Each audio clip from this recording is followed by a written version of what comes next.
begin by saying that I'm very happy to be teaching you. This is the first time I've ever taught through webinar, and it's a little unsettling for a teacher who's used to seeing her students not to be able to see them and not to be able to hear them. So I'm going to try very hard to make you feel as if you're part of this, but obviously my sort of traditional Socratic questioning method is not going to work quite the way it does in person. So next time you're in Los Angeles, please come down to the Hebrew Union College and we can actually see each other. The texts that we're going to look at today are two interpretations of the giving of the Torah at Mount Sinai. I chose these texts because we're coming towards Shavuot, and one of the questions that has always interested me is what would it have been like to be offered the Torah? The Torah itself isn't really very particular about this. In fact, if we read Exodus 19 and 20, it's not even clear that what the Israelites are receiving is the Torah as we think of it today.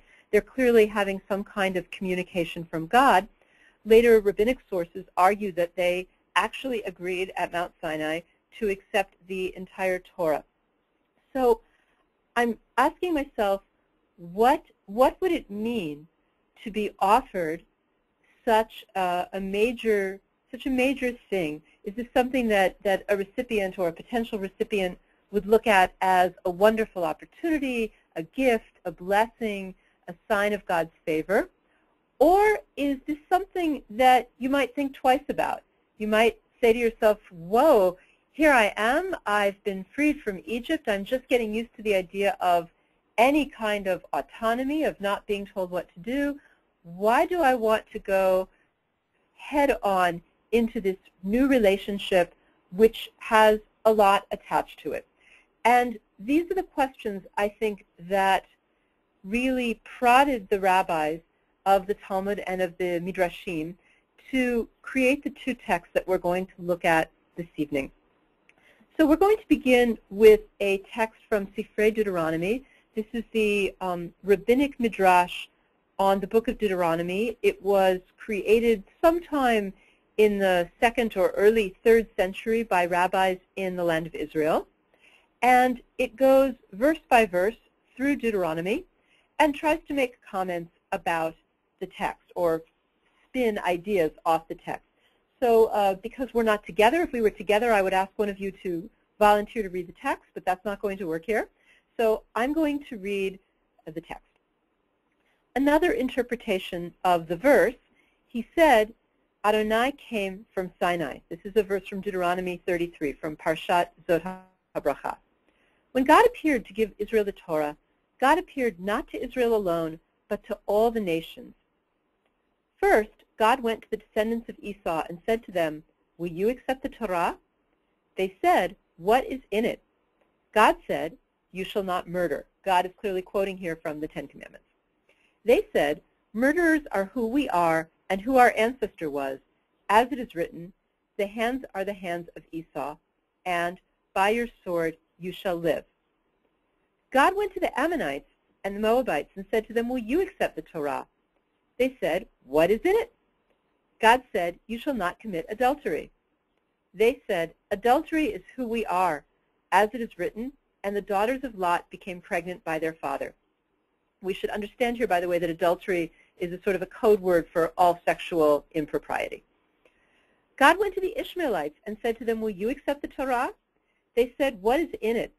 God said to them, you shall not steal. They said, theft is who we are, as it is written, and he shall be an ass of a man, his hand against everyone. And so it was that God went to every nation, asking if they would accept the Torah. Finally, the Israelites came and accepted it. Thus it is written, God came from Sinai and shone upon them from Seir. So I want to begin by pointing out that there are two scholarly theories about Midrash in general, about what we would think of as exegesis, interpretation of Torah.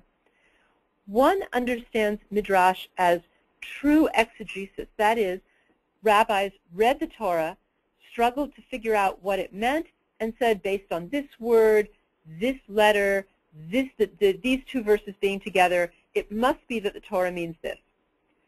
However, There's also a theory that Midrash is often not based on, I read the Torah and I try desperately to draw meaning from it, but I have a sense of what I want the Torah to mean, and I read it back into the Torah. In scholarship today, this is actually called eisegesis, reading in, as opposed to exegesis, which is reading out. I think it's always, sometimes something is clearly exegesis or eisegesis, and often it's in between. I think Midrash is sort of an in-between. If we were trying to understand this Midrash, or at least the beginning, as pure exegesis, in which case the Midrash is triggered by a problem in the text of the Torah, then I would say the problem is the word from. The verse says, Adonai came from Sinai, and the question is, surely God should go to Sinai. The Israelites are gathered at Sinai, and God should be coming to them. So the question is, why does the verse say from? And I think we're to understand here that God goes from Sinai out to offer the Torah to all the other nations, and when they all say no, God comes back to Sinai and offers it to the Israelites, who are kind enough, or perhaps foolish enough, depending on your sense of it, to accept it. Later in the session, we'll come back and we'll ask what might be the ideological or philosophical trigger for this Midrash, since I don't actually think from is that troubling. The next question that I think makes sense to ask is why these specific nations are singled out for discussion. The Midrash tells us both at the beginning and the end that God offered the Torah to all the nations of the world, and yet the Midrash only presents God offering the Torah to 3 nations. Moreover, if this Midrash was written in the 1st or 2nd century, we might imagine that God would offer the Torah to the nations that the rabbis were familiar with, the Greeks, the Romans, the Babylonians, let's say, or the Persians. So why these nations? And here, and again, I do forgive me, ordinarily I would ask you, but I'm going to have to be the teacher and the answer right now. I think that the answer to this is that these are 3 nations that are descendants from members of families that are very, very closely related to Israel, right? Esau, who of course is one of the 2 sons of Isaac, the Ammonites and the Moabites, who are the descendant of Lot, who is the nephew of Abraham, and until Abraham has his own children, Lot is his closest male relative, and the Ishmaelites, the descendants of Ishmael, who of course is the older son of Abraham. So perhaps the rabbis are trying to understand why it is not so much that the nations didn't get the Torah, but perhaps they're trying to understand why in the early chapters of Genesis, one by one, individuals were singled out and sort of cut off the branch that becomes Israel. Why do we have now the citation from the 10 Commandments in response to the question, what is in it?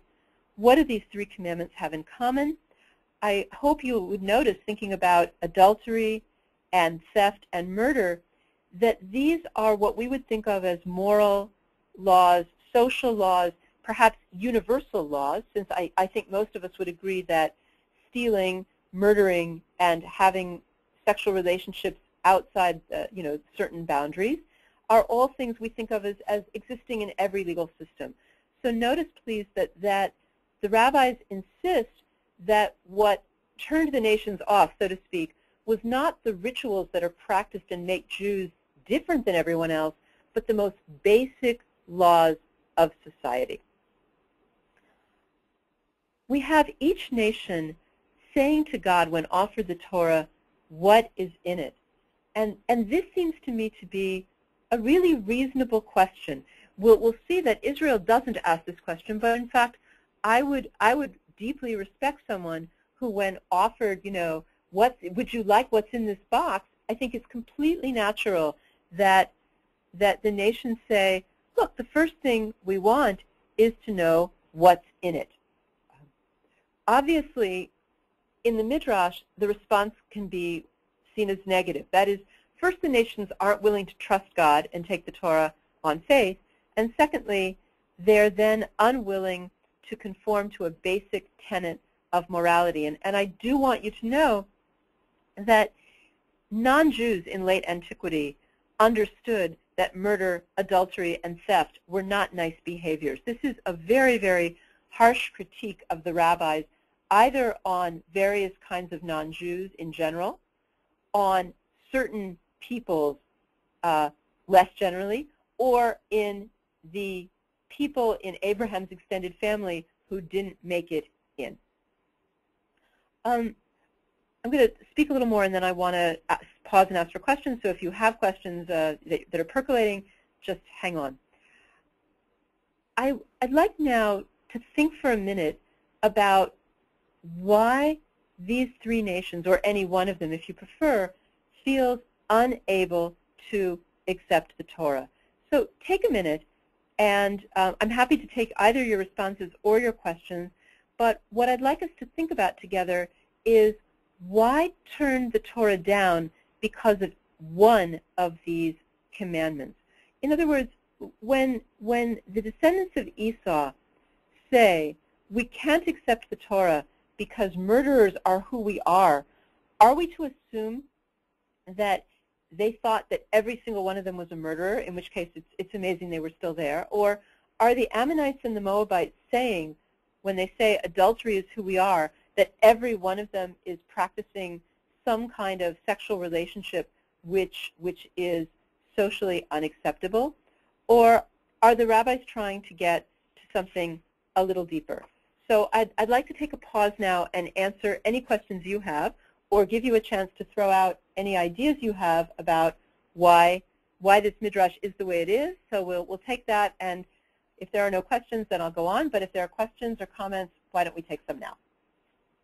Again, feel free to note your questions in the questions log or raise your hand, and I'll be happy to unmute you, and you can speak your question or comment to the group.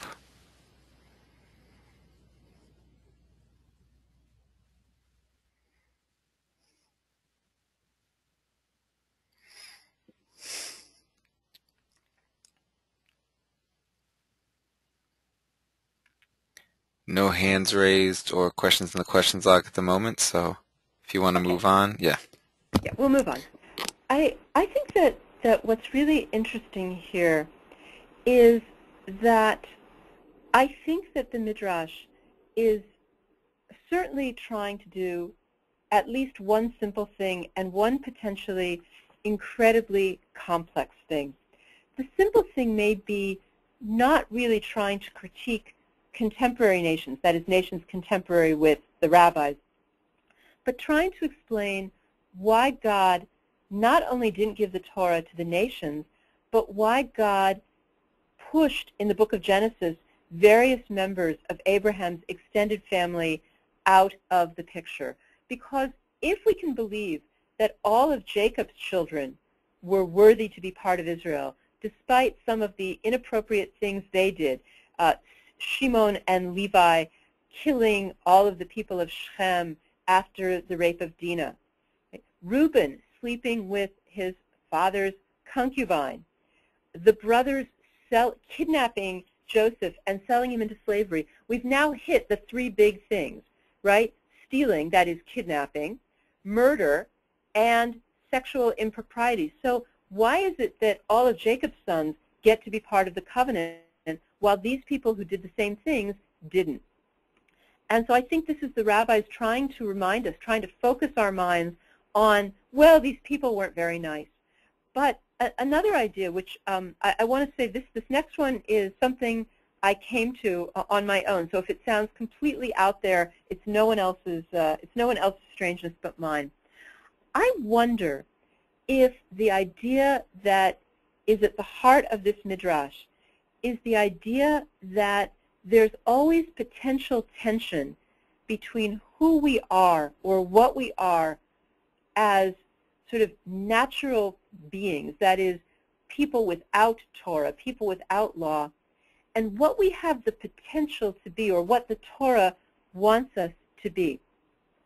I'm thinking about discussions one can have with a person who says, I would really like to be X, but I can't because all my life I've been Y. I would really like to be sober, but not only have I been drinking for 15 years, but my parents were alcoholics as well.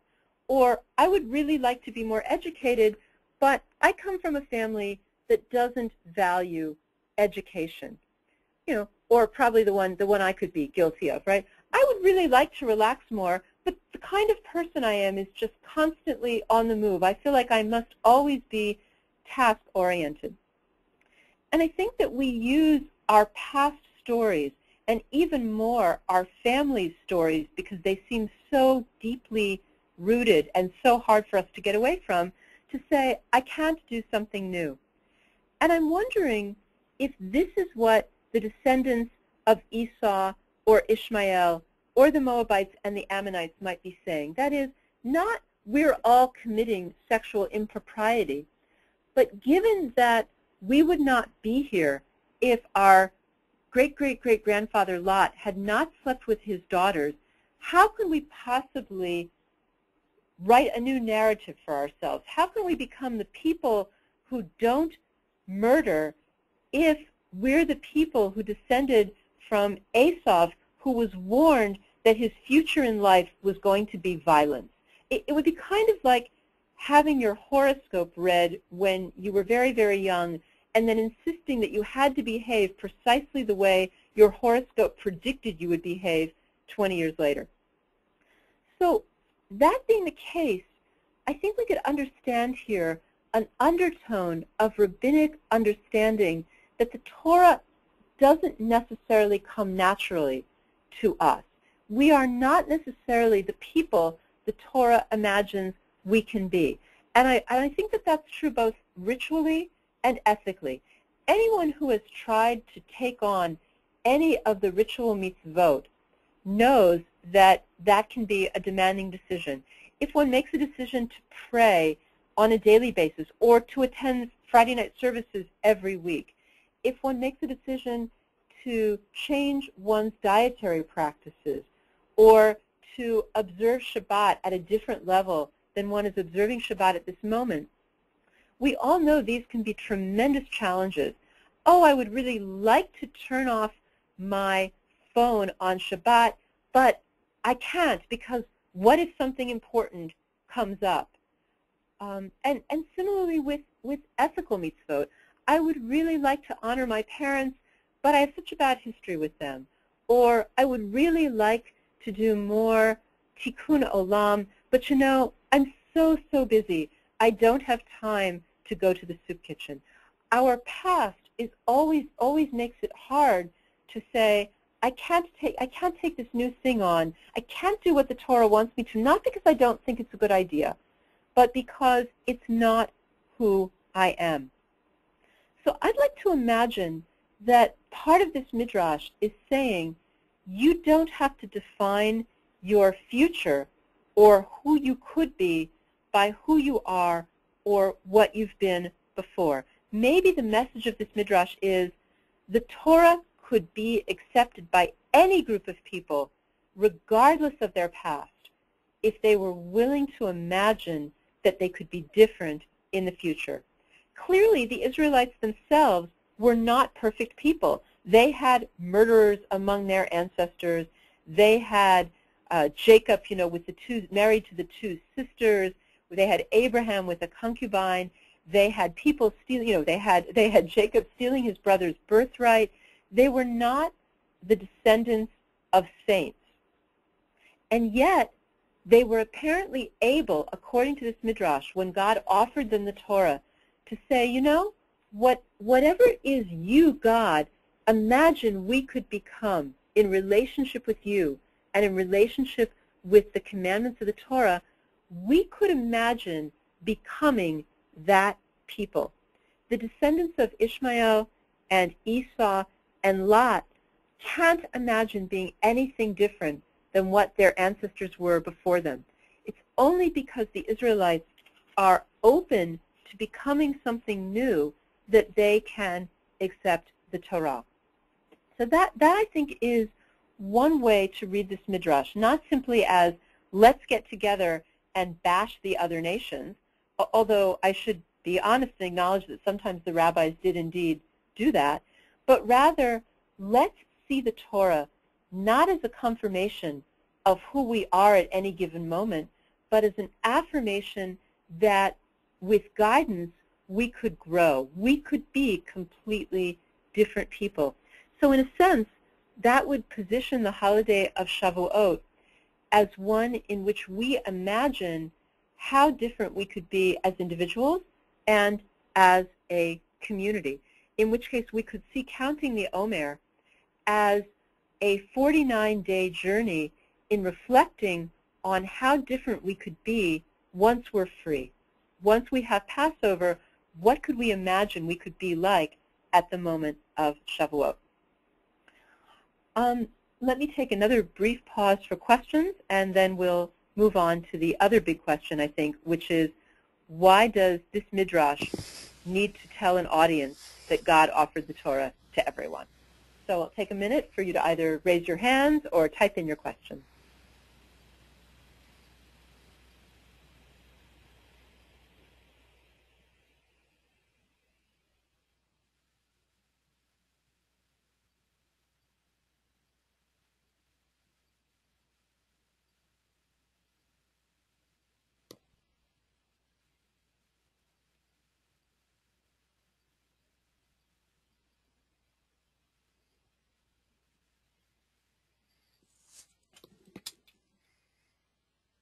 Nothing at the moment. Okay, I have to say that you are the quietest group of people I've ever taught, but I guess that's the format. So every time I see a text, especially a story, in rabbinic literature, I ask myself, why did the rabbis tell this story? Obviously, this is not a story that has, I would imagine, even a kernel of historical truth. When we have a story with historical kernel, we might say, well, they knew the story, this happened, they wanted to share it. But this is clearly an invention. The rabbis aren't in the position to they were not around when God did whatever God did several, 1,000 or 2,000 years earlier. So this is clearly something that they have imagined to answer some question of theirs or to solve some problem. Now, one of the questions, and I want us to remember that the audience for Sifrei Deuteronomy is a Jewish audience. This is a Hebrew and slightly Aramaic text, and rabbinic texts were produced by rabbis for rabbis. So we can't say, well, the rabbis are writing to explain to non-Jews why we're different, why we have something they don't have, because they didn't expect this text to be read by non-Jews. Rather, the audience for this midrash in writing would be rabbis, other rabbis, people who were literate. And if this is a midrash that was taught publicly, let's say, orally, then still the audience is a primarily Jewish audience. So I asked myself, why does a Jewish audience need to hear the rabbis tell it that before the Torah was offered to Israel, everyone else had a chance? And this almost implies that Israel was God's last choice, but of course, we do get it in the end. So let me throw out 4 different possible reasons why the rabbis might have thought, why some rabbi might have thought that this was an important midrash to create and to share with his community. The first possibility is that this is a midrash intended to combat ethnocentricity. That is to say, we have a tendency as Jews perhaps to think that we are the most amazing, special people in the world. We are God's chosen people. We know this because we open the Torah and we read that God offered us and gave us the Torah, so God must love us best. I think that this would be a great read were it not for the fact that the midrash, of course, goes on to tell us not just that no one else wanted the Torah, but that but also, of course, to tell us that everybody else has major flaws. So the second possibility is that this is actually the opposite of combating ethnocentricity, that it sort of acknowledging and affirming ethnocentricity or defending ethnocentricity by saying, look how wonderful we are. Everyone else was offered the Torah. They said what's in it and presented with one mitzvah, one commandment. They couldn't even handle that, even though the commandment that they were presented with was a no-brainer, an ethical or a moral exhortation. Even those things they couldn't manage, and God came to us, and it doesn't say that we asked what was in it. We just took it. Aren't we super? This would be a completely reasonable read because the rabbis do exhibit plenty of ethnocentricity. The third possibility, which I've mentioned earlier, is that the rabbis are pained on some level or want to explain or justify the rejection of Lot, of Ishmael, and of Esau in the Torah. I think that this is a definite possibility, both because they single these nations out in this midrash, because they quote verses to reinforce the idea that these nations' original behavior was not nice, and because the general tenor of rabbinic midrash particularly about Ishmael and Esau, a little less about Lot, especially about Esau, is quite negative. I think many of us might feel, reading the Torah, that Ishmael is basically not so bad. He gets kicked out of the house when he's relatively young. He hasn't done anything that's clearly horrible. Sarah doesn't appear to be very nice. Esau, you could, I think, reasonably feel sorry for. He's his father's favorite son. He grows up assuming that he's going to get the blessing, the birthright. Jacob cheats him out of it. And Lot is a bit of a nebbish, and I wouldn't want to be his daughter, but he's hardly evil incarnate. Rabbinic midrash, however, makes these people look worse than they are. So this may be a rabbinic avenue of saying, look, don't feel badly for these parts of Abraham's family who got cut out early on. They really weren't very nice. They're even worse than you thought they were from reading the Torah. Finally, perhaps a Jewish audience needs to hear this because it's an acknowledgement that the Torah asks a great deal of us. One of the things that I think is hard to acknowledge, at least for pre-modern Jews, for modern Jews this is much easier, is that the Torah is an extremely demanding document. It really is, if carried through, and certainly the way it's expanded by the rabbis, it wishes to put its mark on every aspect of our lives. Now, the positive spin on that is that the Torah gives us an opportunity to make every aspect of our life, no matter how mundane, holy. And that's a lovely thing. But I think it's also possible that one might say, you know, this is not an easy document.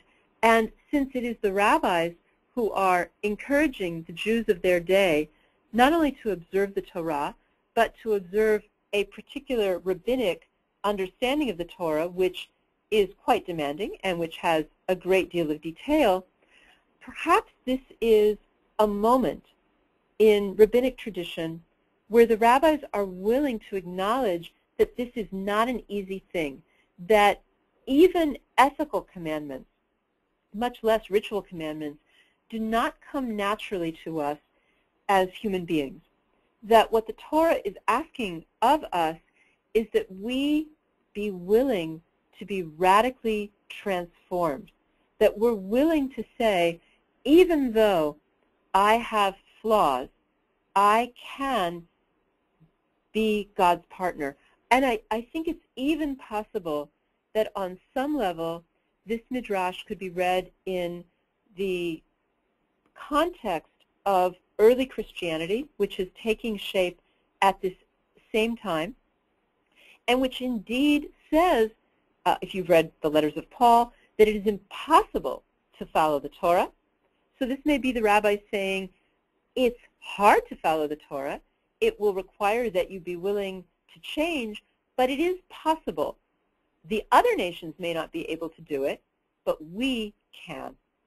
I think the other thing, and this is a huge leap, and if one of my colleagues who taught early Christianity were in the room right now, I might not want to make this leap, but I'll just throw it out there.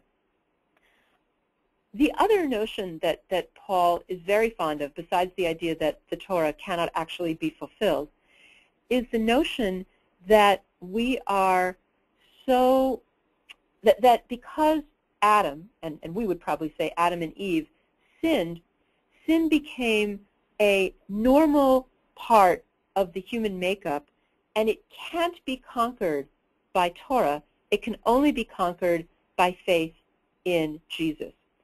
So perhaps what the rabbis are saying by saying these people rejected the Torah because their ancestors weren't perfect, but we knew we could accept it, perhaps what they're saying is don't listen to those followers of Jesus out there who tell you that because your earliest ancestor, Adam, couldn't even do the one thing God wanted him to do, we can't possibly be the best people we want to be without Jesus. Maybe what the rabbis are saying here is we can transcend our origins. We don't have to assume that we can't be good, or that we can't be godly, or we can't be holy just because our supreme ancestor wasn't a good person or wasn't a good enough person. This, as I say, is a complete, I just thought of this on the telephone, which is kind of the way I teach a lot.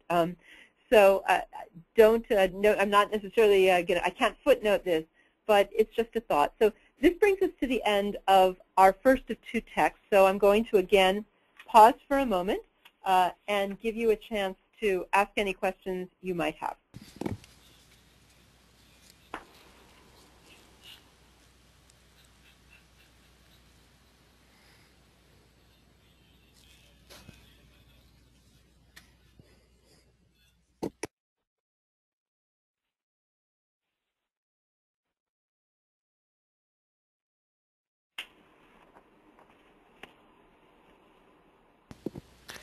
No hands or questions at the moment.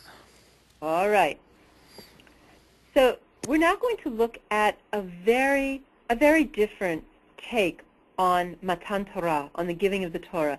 I think it's fairly clear that the first midrash we read is a midrash about how happy we are to have Torah. No one else wanted it, but we do. And I think that there's no question that the subtext of that is God must really appreciate the fact that we were willing to take the Torah. The second midrash, interpretation of a verse, is a much more dubious one. It regards our acceptance of the Torah as having been far more problematic than God shopped the Torah around, and when God got to us, we all jumped up and down and said, this is what we've been waiting for all of our lives.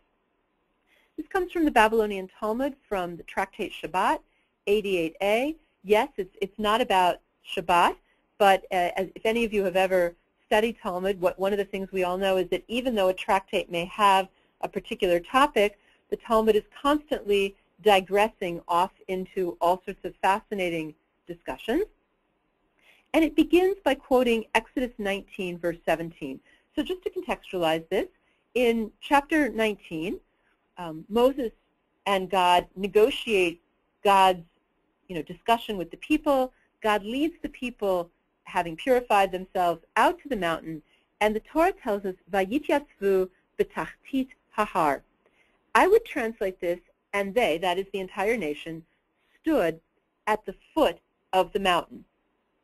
The Hebrew word, however, tachtit, comes from the Hebrew tachat, which usually means under. So if I want to put something under the table in Hebrew, I put it tachat lashulchan. So while I would translate this, and they stood at the foot of the mountain, and this is how every biblical translation translates it, the rabbis note that you could understand it as under the mountain. We would solve this, I think, by saying under the shadow of the mountain, but they're going to go much more literally. So the verse says, and they stood at the foot, betachtit, of the mountain.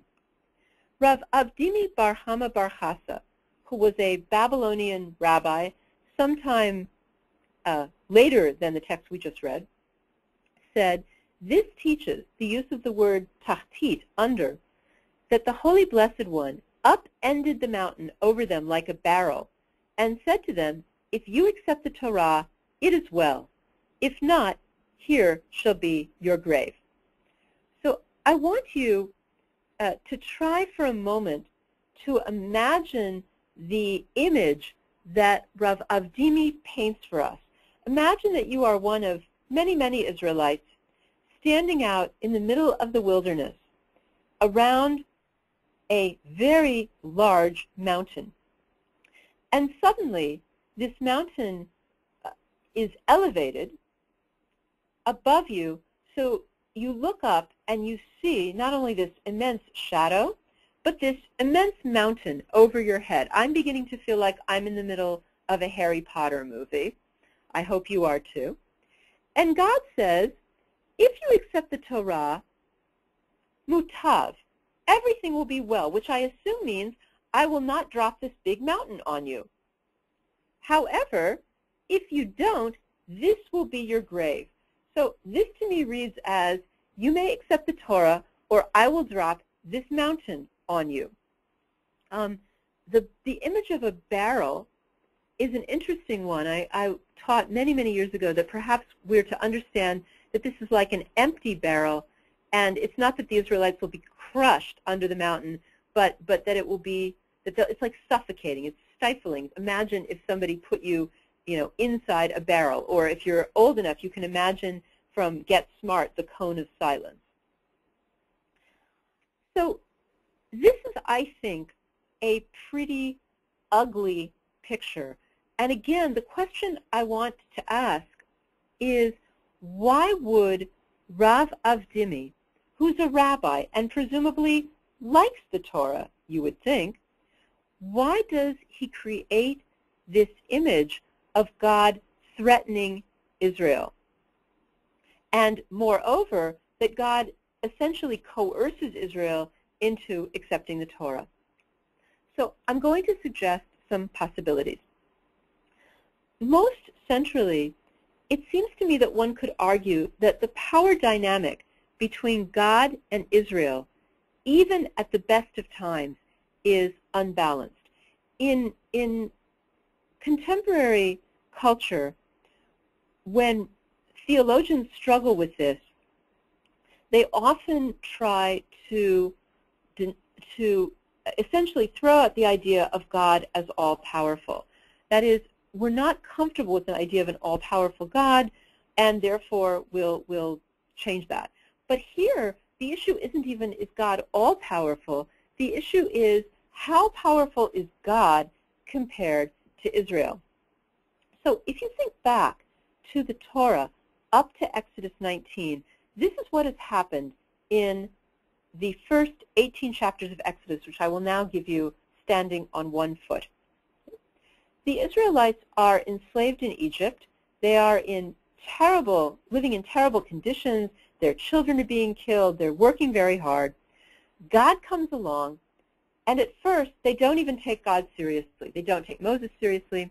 God proceeds to demonstrate God's power both to Pharaoh and the Egyptians on one hand, and to the Israelites on another, with a succession of horrific plagues. The Nile turns to blood, all of the crops are destroyed, it's dark for 3 days, and at the end of all this, every firstborn among the Egyptians is killed, and the Israelites only escape, so to speak, by the grace of God. Right? God passes over their houses, or if you prefer the other reading, God stands in front of their houses and protects them from the angel of death. They leave Egypt. They see the entire Egyptian army drowned in the Red Sea, and then they go out into the desert and they survive only through God's help, because God gives them water and manna.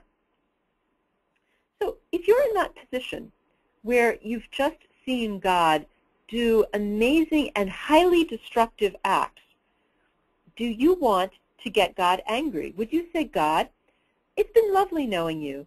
Thank you for freeing us from Egypt, and now we don't really want your Torah because having been ruled by one big, powerful person, the last thing we want is to be ruled by another even bigger, powerful entity now. I don't see this. I don't see, that this to me is sort of like the bully saying, give me your lunch money because I beat 3 kids up yesterday. Or, if you prefer, the Israelites are overwhelmed by gratitude. God has done all of these amazing acts for them. God has convinced the Egyptians apparently to give Israel all of these parting gifts. God is giving them manna. God is giving them water. God parted the Red Sea and took them through on dry land and saved them from their enemies. Can you imagine feeling as indebted to anyone as you would feel after they had saved your life several times, that you would say, oh, well, it's nice of you to ask me to do this, to go into this covenant with you, but, thank you for doing all those nice things for me, and I'll call you in a few years when I've learned what it's like to be free. So I think that the question that is in the back of Rav Avdimi's story here, his incredibly vivid imagination, is how could Israel have possibly turned down the Torah? In what universe can you imagine them having the confidence or the absolute absence of gratitude to do that? However, Rav Avdimi, in telling this story, has created a serious problem, leaving aside the problem he may have created for us hundreds and hundreds of years later, that is the problem of, what a horrible midrash. He has created a serious problem for any rabbi of his own time as well. And this is, in case we weren't sure about this, we have Rav Acha Bar Jacob looking back to the text. This, he says, is a serious challenge to the Torah. What does he mean? He means that if Israel was coerced into accepting the Torah by fear that God would kill them if they didn't, then how can we today, that is the rabbis of Rav Acha's time, imagine that Israel should be obligated to observe the mitzvot? And here I want to use as an example any kind of common law, any kind of civil law. If someone comes to me and says, Devora, I would like to buy your house. Please sell it to me. And I say, I don't want to sell my house. I really like it. We're comfortable. I just finished remodeling my kitchen. The person comes back and says, Devora, do you see the gun in my hand? Sell me your house or I'll blow your brains out. At this point, if I sign a contract selling the person my house, I am pretty sure, and if there are any lawyers on the line, you can all start typing furiously, I am pretty sure that no court would uphold the sale of that house. Certainly under Jewish law, the sale of that house wouldn't be upheld because I cannot reasonably be said to have consented to this deal. Similarly, by the way, the rabbis tell us that if you agree to marry someone and you've been deceived or you've been coerced, that it's not actually a legal marriage. So the rabbis believe that if you are coerced into something, you cannot be held to that bargain, whether it's in civil law or in any kind of personal status relationship. They feel the same way, by the way, about conversion, that if someone converts to Judaism under coercion and then says afterwards, I didn't mean it, I don't really want to be a Jew, they're not a Jew. You can't hold them to it and say, now you're stuck with us.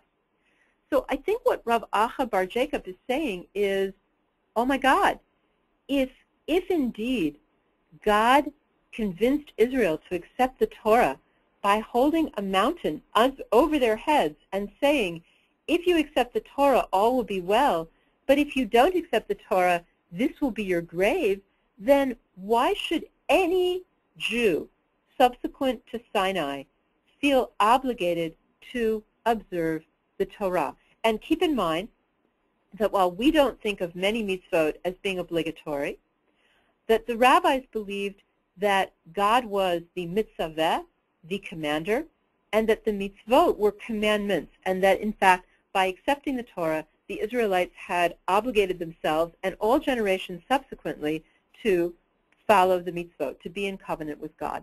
So this is a very, very serious question that Aha Bar Jacob is asking. And a rabbi living a little afterwards offers the answer. So back to the text, Rava said, even so, even if this is true, even if the Israelites standing at Sinai felt coerced, whether out of fear or even out of gratitude, they accepted it again in the days of Ahasuerus. As it is written, and we're going to leap to the book of Esther from the book of Exodus, they undertook what they had already accepted. I'm sorry, I just read the commentary. It is written, the Jews undertook to accept upon themselves, that is, here is the Rabbinic Midrash, they undertook what they had already accepted. Since it uses both undertake and accept in the verse, it must mean two different things. So here, Rava's solution to the problem is that the Israelites may indeed have been coerced or felt pressured to accept the Torah when it was offered to them at Sinai. But only about, let's say, 700, 800, 900 years later, depending on how you want to read the events, at the time of Esther, they accepted the Torah again. Now, I want to acknowledge that this is an incredibly interesting reading of the book of Esther. When I look at the book of Esther, at that verse, it comes in chapter 9 after all of the events have already taken place. Haman has been killed. The Jews have successfully defended themselves. And Esther and Mordecai write a series of letters to the Jews saying, essentially, hey, we would like to create a new holiday to commemorate our incredible deliverance from Haman. We're going to call it Purim because Haman cast lots, Purim, to try to kill us. We survived, and we would like you to buy into this new holiday.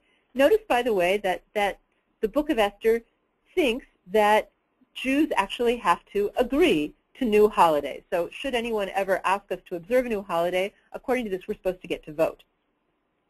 But as far as I can see, reading the book of Esther, that's all that verse is about. Will you accept Purim?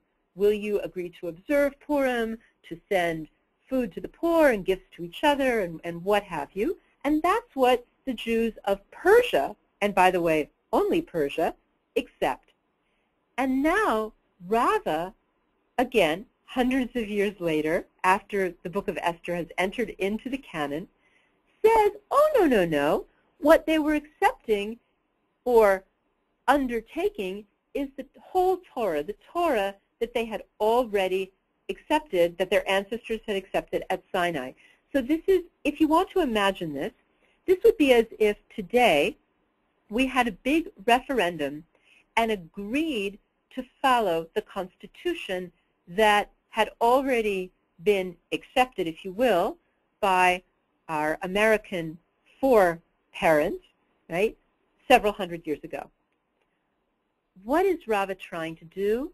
I think Rava really, really wants to be able to say, I'm concerned about that moment at Sinai, but I can get past it. I can imagine that in later generations, with less coercion, our ancestors would have accepted the Torah again. I think it's worth noting, by the way, that even if we accepted Rava's reading, that in the book of Esther, one might make the same argument, not that they were afraid, but that they felt so grateful not to have all been slaughtered by Haman that they would have accepted almost anything. So this is a very, very different kind of story, and one that I think shows a tremendous awareness on the part of the rabbis that the narrative of the giving of the Torah in the Torah itself is rather problematic. Not because it's not clear in the Torah what's being given, although it is, but because the rabbis are acknowledging, I think, that the Israelites at that moment in their story were not really free enough to reject anything that God proposed or offered. We do know, of course, from the rest of the Torah that they were extremely good at kvetching and complaining to God no matter what God did. But I think the rabbis are saying, who could possibly have turned down the Torah? And, if you will, how can it be that every generation of Jews is bound by an agreement made thousands of years ago by people who were in a situation that was so fragile, so difficult? So to draw to a close, and I'll make my closing remarks, and then again I'm going to throw out some questions. You don't have to answer them, but you can take them home. The rabbis of late antiquity, of the 2nd, 3rd, 4th, 5th century of the Common Era, recognized the giving of the Torah, mattan Torah, as a defining moment in Jewish history. They were interested, I think, in imagining what that moment might have been like for the Israelites. But they were also testing out their own emotions and feelings about the Torah. For some of them, or for any given rabbi at some moment, the Torah may have seemed like an incredible gift, an incredible blessing, an incredible opportunity to live in an ongoing covenantal relationship with God. So for rabbis like that, the question might have been, why did God give us, and only us, this remarkable opportunity to fulfill God's will? If we believe, as we do, that God created all of the peoples of the world, that God is a universal God, why did God single us out? Why didn't God give every human being the opportunity to observe God's laws if God's laws are really so important? Or how can we criticize or look down at non-Jews when they didn't have the opportunity to get the Torah that we got? And for those rabbis, then this first midrash says, hey, look, anyone could have had the Torah. God would have happily given the Torah to all the nations or to any nation that was willing to accept it. But these people, these crazy maniacs, they ask one thing about the Torah, and based on one commandment, they chickened out. This may be one way of sort of navigating the fact that we have the Torah and other nations didn't. I think for other rabbis, and for some rabbis at any given moment, perhaps, sometimes we feel differently, the Torah may have seemed like a burden or at least an enormous responsibility.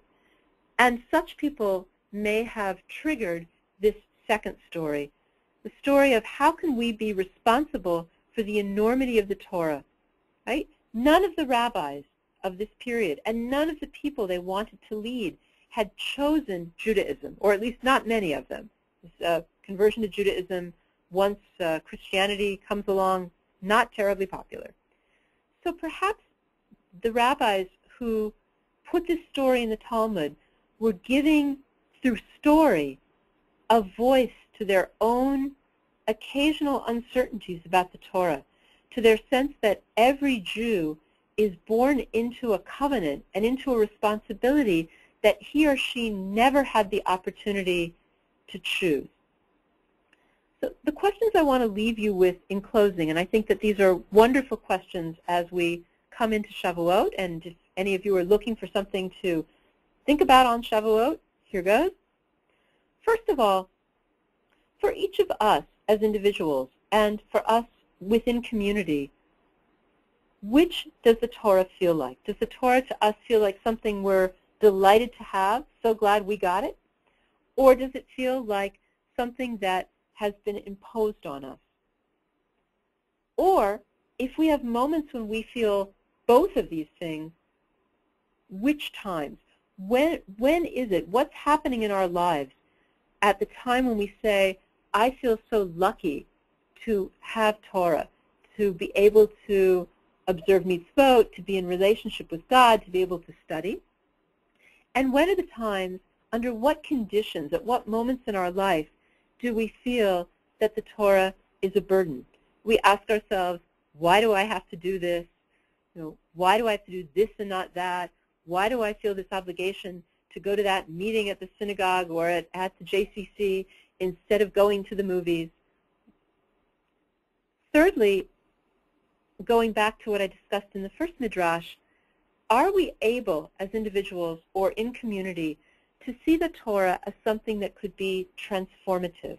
Are we able to imagine that regardless of our past, whether our immediate past, the past 2 weeks, our family past, our communal past, are we able to imagine that by engaging with the Torah as individuals or as a community, with one mitzvah in the Torah or one narrative in the Torah or many, that we could be transformed as individuals or a community?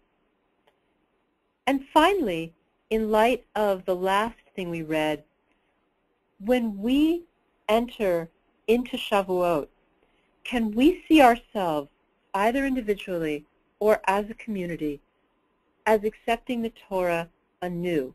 Are we able to see Shavuot as that kind of moment? I want you to think back to the Passover Seder, which I hope you still remember.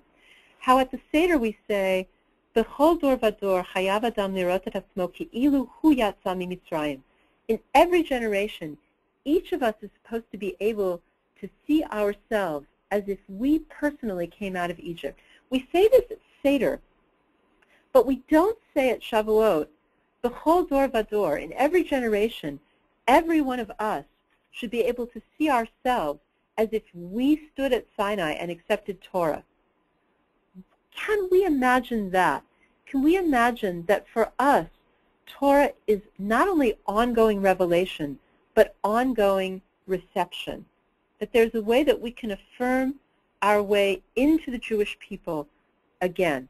This is something that I think is a very interesting ritual challenge as well. One of my teachers, Yitz Greenberg, used to say that he'd like to see Shavuot become that again, become that we ought to ritualize our acceptance of the Torah in some way more than just standing up when the Ten Commandments are read. I once got myself into big trouble at JTS by arguing that in solidarity with Jews by choice, and also in response to all of these concerns about how people converted and who was Jewish, that perhaps in the days leading up to Shavuot, every single Jew ought to go to the mikveh as if he or she was becoming a Jew again, as if we were truly accepting the Torah for the first time, even if we've been Jewish all of our lives. So I think that this is what I want you to leave you with, is the idea that this is not something that we simply recall as a moment in history, but that we can actually try to experience again and again and again. So if we have a minute or two left, I'm happy to take questions. I'm also happy if Adam wants to give you my email address. I'm more than happy to answer the questions that arise over the next days or weeks that you have from this. And I want to thank you for giving me this opportunity to teach you. I'm sorry it's not more interactive, and I hope someday I'll have a chance to meet you and to study with you panim el panim, face to face. Thank you, Devorah. So we'll give you guys a minute if you want to type any questions in the questions log or raise your hand and make any closing comments, or if you have any lingering questions from the presentation.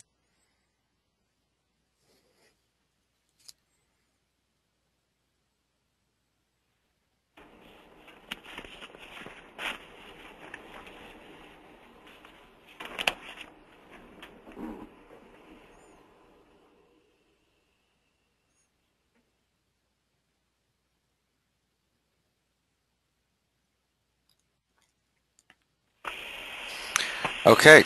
Well, thank you everyone for attending, and thank you again to Rabbi Devorah Weisberg. This webinar has been recorded and will be posted tomorrow on our webinar archive.